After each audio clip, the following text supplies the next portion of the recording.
تلزم جماعت المسلمین و امامہم پر بات کر رہے ہیں، اور اس کے نیچے شرح میں لکھتے ہیں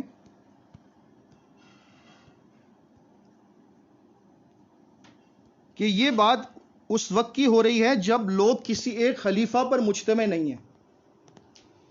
یہ اس وقت کی بات ہو رہی ہے، حدیث کو واضح کرتے ہوئے لکھ رہے ہیں کہ یہ اس وقت کی بات ہو رہی ہے جب لوگ کسی خلیفہ پر مجتمع نہ ہوں تو ہمیں کیا کرنا چاہیے. یعنی جماعت المسلمین نہ ہونے کا جو سوال صحابی نے کیا ہے، حافظ ابن حجر اس کی شرح میں لکھتے ہیں کہ اس سے مراد یہ ہے کہ جب خلیفہ نہ ہو تو کیا کرنا چاہیے. اور میں نے آپ کو یہ بات سمجھائی کہ مسلمین بغیر جماعت کے بھی ہو سکتے ہیں، اصل میں تو خلافت کے بغیر بھی مسلمین ہو سکتے ہیں، یہ مسئلہ ہے.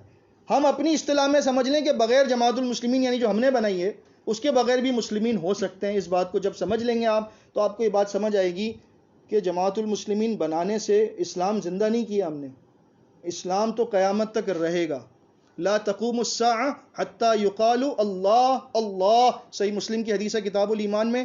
قیامت نہیں آئے گی جب تک کہ زمین پر اللہ اللہ کہا جا رہا ہے. جب تک اللہ کا نام لینے والے زندہ ہیں قیامت نہیں آ سکتی. ہم نے اپنے حساب سے سمجھ لیا ہے کہ امت مسلمہ ختم ہو چکی تھی، ہم نے اس کا احیا کیا ہے، انقطاع ہو گیا تھا، ختم ہو چکی تھی امت اور ہم نے اس کو زندہ کیا ہے. یہ بہت بڑا اتہام ہے، اور دنیا کے لاکھوں کروڑوں اہل اسلام پر ہم نے ایک ساتھ تکفیر ان کے اوپر ان کی کر دی ہے. اس کا کتنا بڑا جرم ہے یہ ایک الگ موضوع ہے. اور اگر قیامت کے دن ہمیں اس بارے میں اللہ رب العزت نے سوال کیا تو ہم کیا جواب دیں گے کہ جب اسامہ بن زید رضی اللہ تعالیٰ عنہ، صحیح مسلم کی حدیث ہے، انہوں نے جنگ کے دوران خطا سے ایک آدمی کو قتل کر دیا صرف یہ سمجھ کر کہ اس نے میری تلوار اور نیزے کو دیکھ کر لا الہ الا اللہ پڑھا ہے، صرف اس وجہ سے کہ اس نے تو میری تلوار کی وجہ سے پڑھا تھا، تو سینے میں اس کے اتار دیا، قتل ہو گیا. مدینہ شکایت پہنچی کہ یہ تو آپ کے صحابی نے یہ کام کیا ہے. تو کیا فرمایا اللہ کے نبی صلی اللہ علیہ وسلم نے، اسامہ اگر قیامت کے دن یہ کلمہ لے کر آئے گا تو تم کیا جواب دو گے؟ اور وہ کہتے ہیں کہ میں تمنا کرنے لگا کاش کہ میں اس سے پہلے مسلم نہ ہوا ہوتا، میں پیدا نہ ہوا ہوتا، کاش کہ یہ کام مجھ سے نہ ہوا ہوتا. کون سا کام ہوا؟ اس نے بیعت کی تھی. جنگ کے میدان میں بیعت ہوتی ہے کسی کی؟ نبی علیہ الصلوۃ والسلام تو اس کے بھی ایمان کے بارے میں کہہ رہے ہیں کہ اگر اس نے پیش کر دیا تو تم کیا جواب دو گے؟ نہ کوئی جماعت میں شامل ہوا، نہ اس نے کوئی نماز پڑھی، نہ اس نے کوئی کام کیا، صرف 4 الفاظ کہے، وہ بھی ان کے خیال سے تلوار کو دیکھ کر کہے. اور نبی علیہ السلام فرمانے کہ میں تمہاری ذمہ داری نہیں لے سکتا اسامہ، تم میرے منہ بولے بیٹے کے بیٹے ہو، میرا سب کچھ ہو، لیکن میں ذمہ داری لے ہی نہیں سکتا تمہاری اللہ کے دربار میں. میرے پاس مت آنا کہ میں تمہیں بچا لوں. اگر وہ یہ 4 الفاظ لے کر آ گیا جو اتنے بھاری ہیں کہ زمین اور آسمان کا حلقہ بنایا جائے اور اس میں سے اس کو گزار دیا جائے تو اس حلقے کو توڑ دے گا، تم کیا جواب دو گے؟ ہمارے نزدیک ان 4 الفاظ کی کیا ویلیو ہے؟ کچھ بھی نہیں ہے. جب تک ہمارے امیر کی بیعت نہ کرے، کلمہ کیا تو سب کچھ کر لے، بیکار ہے. ہم تو ڈاکٹر ذاکر نائک جیسے اللہ کے بندے کو نہیں چھوڑتے. وہ تو کہتا ہے دھڑلنے سے کہ میں مسلم ہوں، اس کو بھی مسلم ماننے کو تیار نہیں ہے. کیوں؟ کہ وہ ہمارے پاس نہیں آیا نا بیعت کرنے کے لیے. یہ ہمارا لیول ہے، ہماری گراوٹ ہے ہمارے عقیدے کی اور ہماری سوچ ہے کہ ہم نے صرف اس بات کو اسلام سمجھا ہے کہ جو میری اس چھوٹی سی جماعت کے اندر آ گیا وہ مسلم ہے، جو اس سے باہر ہے وہ غیر مسلم ہے. اس عقیدے کو صحیح کرنے کے لیے یہ ساری کوشش آج بھی ہوئی ہے، سالوں سے چل رہی ہے. ہم بھی کبھی اسی طرح کی سوچ رکھتے تھے، لیکن جب ہمارے سامنے یہ باتیں تھی تو صحیح، لیکن واللہ یہدی من یشاء الی صراط مستقیم، اللہ جب چاہے جسے چاہے ہدایت دے دے. جب سمجھ میں آئی تو کوشش کر رہے ہیں آپ کو بھی سمجھا دیں کہ بھائی یہ بہت بڑا مسئلہ ہے، اور قیامت کے دن اگر یہ کلمہ آپ پر پلٹا ہوا ہوگا نا کہ آپ نے کسی کو کافر کہا یا سمجھا، اور آپ پر اگر یہ لگ گیا تو آپ کی آخرت تو برباد ہو جائے گی. سارے اعمال آپ کے نیکیوں والے لے کر وہ جنت میں پہنچ جائے گا، آپ کا کیا ہوگا؟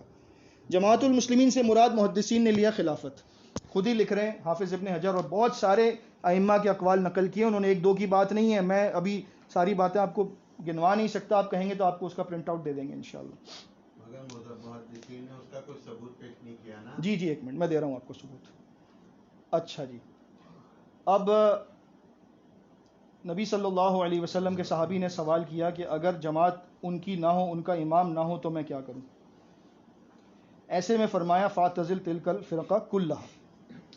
اچھا، ہم جو ہے نا ہر حدیث کو اپنے دور کے حساب سے جج کرتے ہیں، یہ ہماری سب سے بڑی غلط فہمی ہے.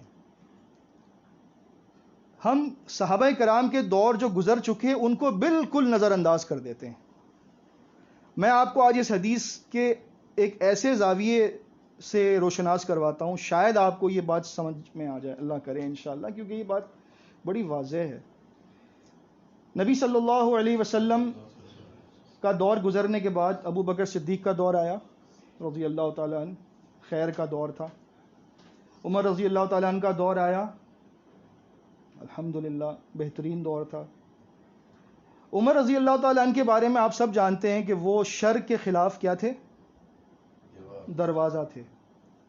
ان بینک و بینہا بابا مغلقا، عمر کے درمیان اور فتنوں کے درمیان ایک بند دروازہ ہے.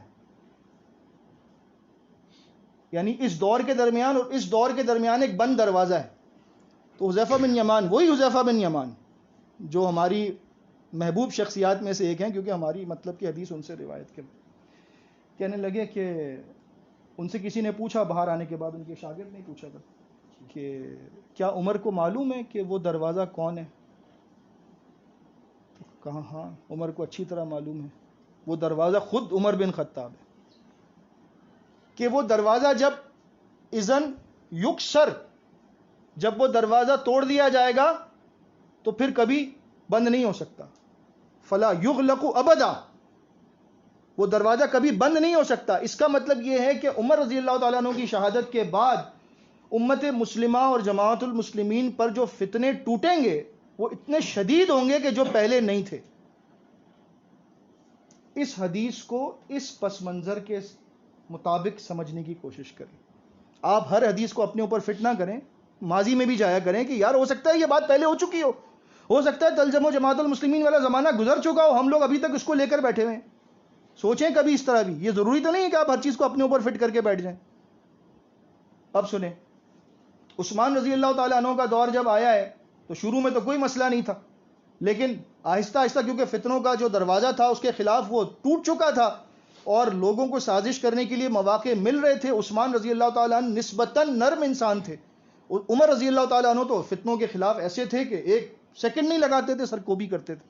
عثمان رضی اللہ تعالیٰ نرم انسان تھے اور اسی وجہ سے بہت سارے معاملات، کیونکہ سلطنت پھیلتی جا رہی تھی، مصر کے اندر کچھ فتنے اٹھنا شروع ہوئے.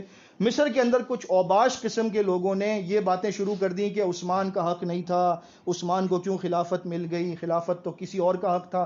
ایسی باتیں کرتے کرتے کرتے اور کچھ ایلیگیشنز بھی لگائے ان پر جو ہمیں معلوم ہے کہ مختلف قسم کی باتیں کی گئیں. یار وہ تو عہد سے بھاگ گئے تھے، یا وہ تو شریک نہیں ہوئے تھے بدر میں، فلاں فلاں، جو مختلف قسم کی باتیں. یار وہ تو کریٹیکل وقت کے اوپر تو ساتھ ہوتے نہیں تھے، بعد میں وہ آ جاتے تھے. اس طرح کی باتیں نعوذ باللہ من ذالک. میں اس لیے ریپیٹ کر رہا ہوں آپ کو بتانے کے لیے کہ جب کسی کے خلاف کوئی محاذ کھڑا کیا جاتا ہے، جب کھولا جاتا ہے تو اس کے لیے مائنڈ بنایا جاتا ہے پبلک کا. اس مائنڈ بنانے کے چکر میں ان لوگوں نے کیا کیا کہ انہوں نے عثمان رضی اللہ تعالیٰ عنہ کی کردار کشی کی اور حالات ایسے بنائے کہ لوگ ان کے خلاف ہو جائیں. اب حالات بگڑتے جا رہے ہیں اور کیا ہوتا ہے کہ انہوں نے عثمان رضی اللہ تعالیٰ عنہ کے گھر کا جو بیت خلافت تھا مدینہ منورہ میں، اس کا محاصرہ کر لیا. یہ ساری باتیں تقریباً صحیح تاریخ سے میں آپ کے سامنے پیش کر رہا ہوں. ایسا بھی ہوتا ہے بعض اوقات کہ ہم نے وہ اپنی کتاب میں نہیں پڑھی ہوتی تو ہم کہتے ہیں یار یہ پتہ نہیں صحیح بھی ہے یا نہیں ہے. یہ بھی ایک مسئلہ ہے. بلکہ دعاؤں تک میں ایسا ہوتا ہے کہ اگر ہم نے اپنی کتاب میں نہیں پڑھی تو ہم کسی کی بتائی کی دعا کو کہتے ہیں یہ دعا ہے ہی نہیں. ابھی تک اثرات اب تک ہے. ہمیں ایسا ہمیں اتنا بھروسہ ہے اس بات پر کہ ہم ہی دین اسلام کے ٹھیکیدار ہیں. تو یہ بات صحیح نہیں ہے، اس کی بھی اصلاح کر لیں.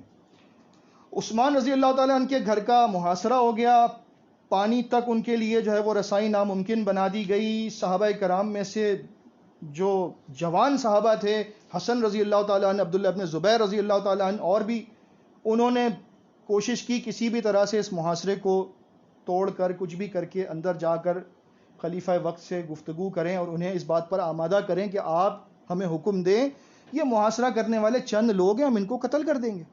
انہوں نے کہا میری وجہ سے خون نہیں بہانا، میری وجہ سے خون نہیں بہانا. نبی علیہ الصلوۃ والسلام نے عثمان رضی اللہ تعالیٰ عنہ کو یہ بات بتائی تھی. یہ بڑی مشہور حدیث ہے لیکن ہماری جماعت کے لوگوں کے بالکل علم میں نہیں ہے. میں اس لیے آپ کو لفظ بہ لفظ بتانا چاہتا ہوں، کہیں کوئی مجھ سے لفظ رہ نہ جائے. عثمان رضی اللہ تعالیٰ عنہ کے بارے میں نبی صلی اللہ علیہ وسلم نے فرمایا تھا، اور مرہ بن کعب رضی اللہ تعالیٰ عنہ فرماتے ہیں کہ فتنوں کا ذکر کرتے ہوئے فرمایا کہ فتنے بہت قریب ہیں. نبی صلی اللہ علیہ وسلم نے فرمایا فتنے بہت قریب ہیں. یہ روایت مسند امام احمد میں ہے، جلد نمبر 2 صفحہ نمبر 115 میں، سنن ترمذی میں 3704 نمبر ہے اور سند اس کی صحیح ہے. فتنے بہت قریب ہیں. اسی اسنا میں اپنا منہ لپیٹے ہوئے ایک شخص وہاں سے گزرا. رسول اللہ صلی اللہ علیہ وسلم نے فرمایا فتنوں کے دنوں میں یہ شخص ہدایت پر ہوگا، یہ شخص ہدایت پر ہوگا. تو میں، مرہ کہتے ہیں، میں اٹھ کر اس شخص کی طرف گیا دیکھوں کہ کون ہے. دیکھا تو وہ سیدنا عثمان بن عفان رضی اللہ تعالی عنہ تھے. میں نے ان کا چہرہ نبی کریم صلی اللہ علیہ وسلم کی طرف موڑ کر پوچھا کیا یہی وہ شخص ہے جس کے بارے میں آپ کہہ رہے ہیں؟ تو فرمایا نعم، ہاں یہی وہ شخص ہے. یعنی فتنوں کا ذکر کرتے ہوئے ساتھ ہی عثمان رضی اللہ تعالیٰ عنہ کی بات آ رہی ہے. ٹھیک ہے، ایک دلیل.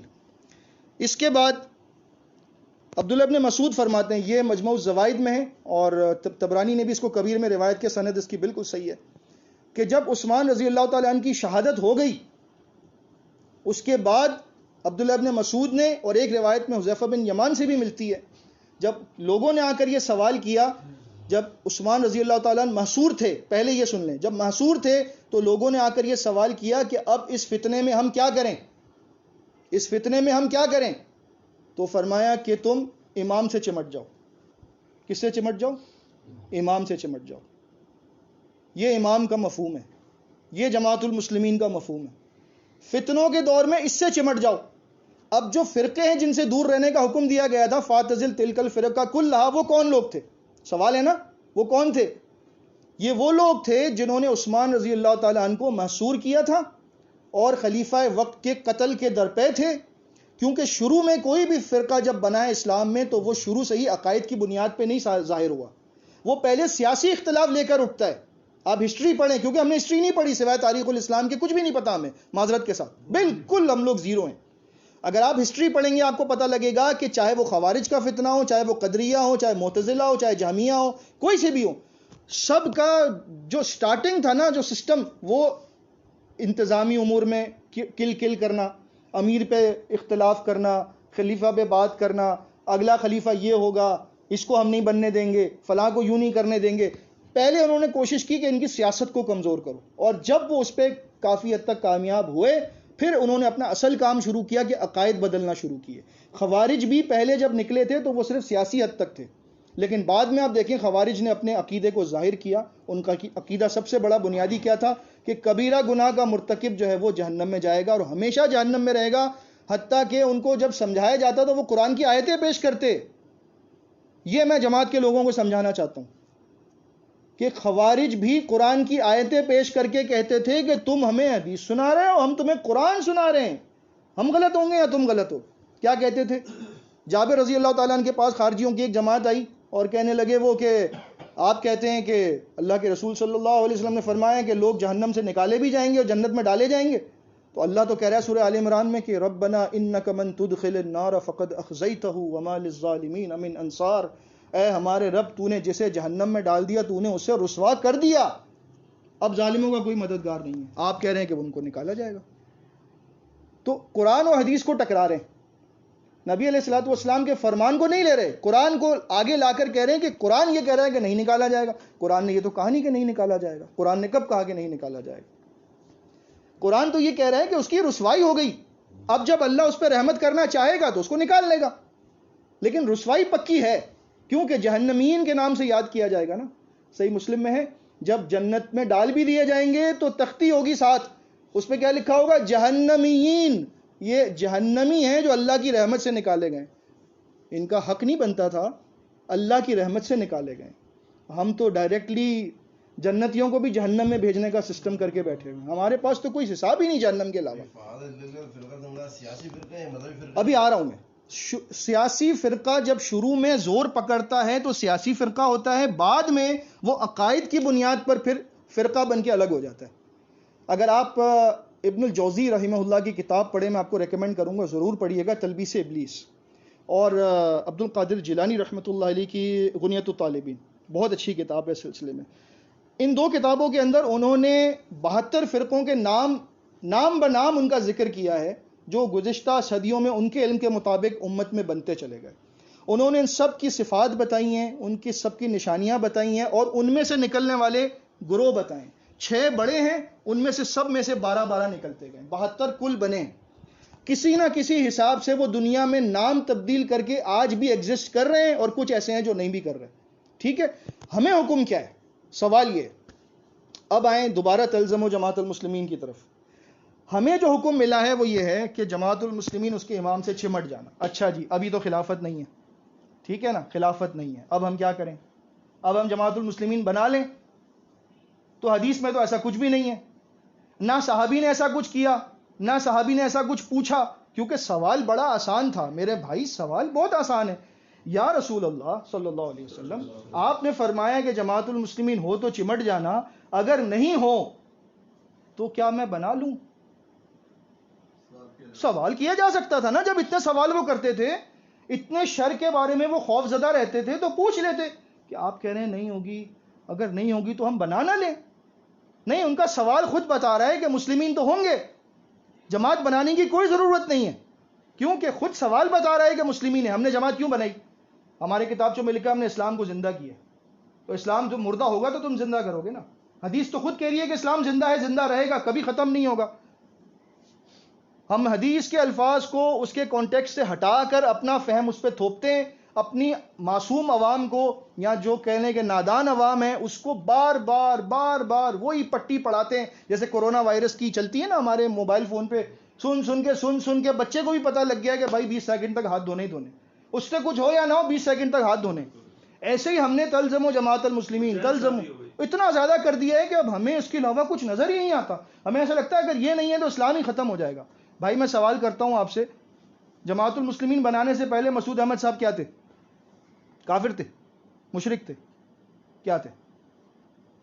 اقبال بھائی کوئی بات کچھ مجھے نہیں معلوم. نہیں معلوم آپ کو؟ میں آپ کو بتاتا ہوں وہ کیا تھے. ہمارے عقیدے کے مطابق ایک منٹ ہمارے عقیدے کے مطابق مسعود احمد صاحب نعوذ باللہ کافر تھے, کیونکہ جماعت تو تھی نہیں, اسلام مٹ چکا تھا نا. بھائی جماعت کی بات سمجھو, جماعت کی دعوت دے رہا ہوں آپ کو. ایک کافر نے امت کا احیا کیا ہے, ایک کافر نے اس امت کو زندہ کیا ہے. ہم نے کافر کے ہاتھ پر بیعت کر کے اسلام قبول کیا ہے. نعوذ باللہ من ذالک, یہ تو ظلم عظیم کیا. آپ نے قیاس قائم کر دی. اوہو, آپ 100 قیاس قائم کرتے ہیں اقبال بھائی, تب کچھ نہیں ہوتا. قیاس قائم کر کے اسلم بھائی بات سمجھ میں آ رہی ہے؟ سمجھنے کی بات. ان کا قیاس ہے نا, آپ اس کو ثابت تو کرتے ہیں کہ بھائی وہ مسلم تھے یا کافر تھے, جواب نہیں دے. میں جماعت کے عقائد کی بنیاد پہ کہہ رہا ہوں. ابھی جماعت کا یہی عقیدہ ہے کہ جو جماعت میں ہے وہ مسلم ہے, جماعت میں جی میں یہی تو کہہ رہا ہوں. تو جماعت نہیں تھی تو مسعود صاحب کیا تھے؟ ہاں اس وقت لازمی بات ہے, اپنے فارم سے نان مسلم تھے. نان مسلم تھے. اب نان مسلم نے اسلام کو زندہ کر دیا. جب سمجھ میں آ گیا کہ اپنے آپ کو مسلم کیا تو جماعت بنا لینا. اچھا, یعنی اپنے آپ کو مسلم کیا تو کیسے کیا یہ بتا دیں. بغیر جماعت کے اسلم بھائی مسلم ہے ہی نہیں نا, بغیر جماعت کے مسلم ہو ہی نہیں سکتا. ایک آدمی نماز پڑھتا ہے وہ نان مسلم کیسے ہو گیا؟ اللہ سبحان اللہ, جزاک اللہ خیرہ.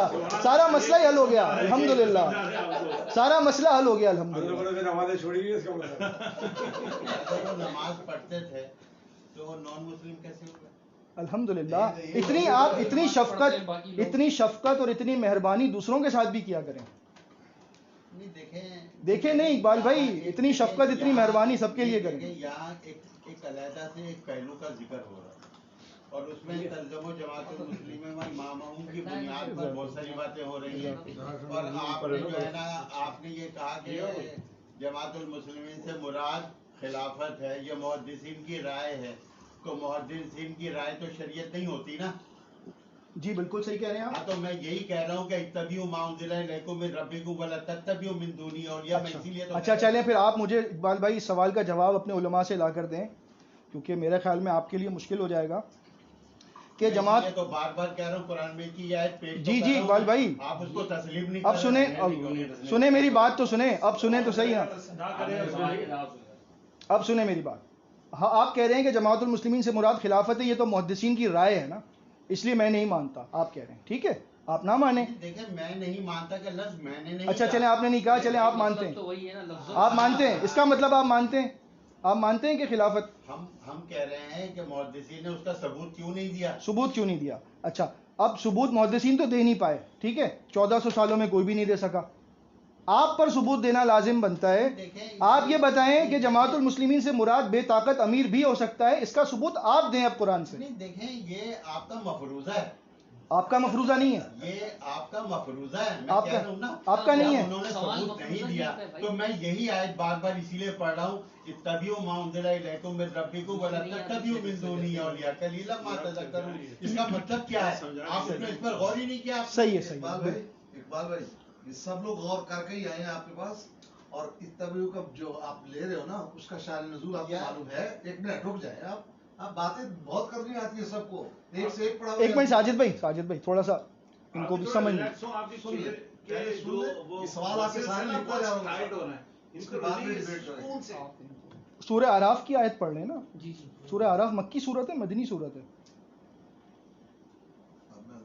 دیکھوں گا پتہ چلے گا۔ چلیں دیکھ لیجئے گا، مکی صورت ہے، آیت نمبر 3 ہے، اتبعوا ما انزل الیکم من ربکم، پیروی کرو اس کی جو تم پر تمہارے رب کی طرف سے نازل کیا گیا، ولا تتبعوا من دونہ اولیاء، اس کے علاوہ ولیوں کی پیروی نہ کرو، قلیلا ما تذکرون، بہت کم تم نصیحت قبول کرتے ہو۔ نبی صلی اللہ علیہ وسلم کے دور میں اولیاء کون تھے جن کی پیروی سے روکا گیا ہے؟ آپ بتا سکتے ہیں مجھے یہ بات؟ یہ آیت نبی علیہ السلام پر نازل ہوئی ہے نا، آپ پر تو نہیں ہوئی؟ نبی علیہ السلام پر نازل ہوئی ہے۔ اولیاء کون تھے اس زمانے میں جن سے روکا گیا؟ یہ تو بتا دیں پہلے، پھر آگے چلیں گے۔ کون سے اولیاء سے روکا گیا بتائیں؟ آپ بتائیں نا، آپ بار بار اس آیت کو کوٹ کریں تو آپ اس سے ہم سے زیادہ ماہر ہوں گے آپ اس کے سلسلے میں۔ ہاں تو کون سے اولیاء سے روکا گیا آپ بتائیں، اس آیت کو آپ نے کوٹ کیا، آپ نہیں بتائیں گے ہمیں؟ میں تو آپ کو غور و فکر کی دعوت دے رہا ہوں۔ کیا دعوت دے کر رہے ہو آپ؟ آپ خود تو غور و فکر کریں پہلے۔ آپ خطا کر رہے ہو، میں یہی بار بار کہہ رہا ہوں۔ ارے بھائی اولیاء کون تھے بتائیں نا آپ۔ ہاں تو یہی بات میں آپ کو غور و فکر کی دعوت دے رہا اور ہوں۔ میرے بھائی ان اولیاء سے مراد کیا ہے؟ قرآن ولو کان من عند غیر اللہ لوجدوا فیہ اختلافا کثیرا۔ تو آپ کو میں دعوت دے رہا ہوں کہ آپ غور کرو قرآن میں کی آیتوں پر۔ اقبال بھائی جب آپ بلائیں نا اپنے کہیں میٹنگ میں پھر ہم غور کریں گے۔ ساجد بھائی میں ان کو بتا دیتا ہوں، اصل میں ان کو سب سے بڑا مغالطہ یہ لگ گیا کہ اولیاء سے مراد یہ ہے کہ اللہ کے رسول صلی اللہ علیہ وسلم کی پیروی کرنے کا مفہوم یہ ہے کہ نبی صلی اللہ علیہ وسلم کے بعد کسی شخص کی بھی بات کو نہیں مانا جا سکتا۔ یہ سمجھیں اس بات کو، کیونکہ یہی برین واشنگ ہماری بھی ہوئی ہے، ٹھیک ہے، اس آیت کی روح سے آگے چل۔ یہ کہ ایک آیت کا انکار کیا جا نہیں کیا جا سکتا، نہیں یہ آپ کا مفروضہ ہے۔ الحمدللہ آپ کو ہم قرآن سے ہی ثابت کریں گے انشاءاللہ کہ اس سے مراد کیا ہے۔ سورہ لقمان آپ نے اگر پڑھی ہو اقبال بھائی، اللہ رب العزت فرماتا ہے وَاتَّبِعْ سَبِيلَ مَنْ أَنَابَ إِلَيَّ، پیروی کرو اس کی جو میری طرف رجوع کرتا ہے، ٹھیک ہے، اس کی پیروی کرو۔ دو باتیں آپ پر ادھاریں، اولیاء کا مطلب بتائیں گے اور یہ رجوع کرنے والا کون ہے یہ بھی آپ بتائیں گے، علماء سے پوچھ کر بتائیں گے، آپ کو نہیں معلوم تو کوئی بات نہیں، دو باتیں۔ اب آئیے تیسری بات، اللہ رب العزت قرآن میں فرماتا ہے سورہ توبہ میں وَالَّذِينَ اتَّبَعُوهُمْ بِإِحْسَانٍ رَضِيَ اللَّهُ عَنْهُمْ وَرَضُوا عَنْهُ، کہ جو صحابہ کرام اولین تھے، جو مہاجرین اور انصار میں سے پہلے کے صحابہ کرام تھے، جن لوگوں نے بعد والوں نے ان کی پیروی کی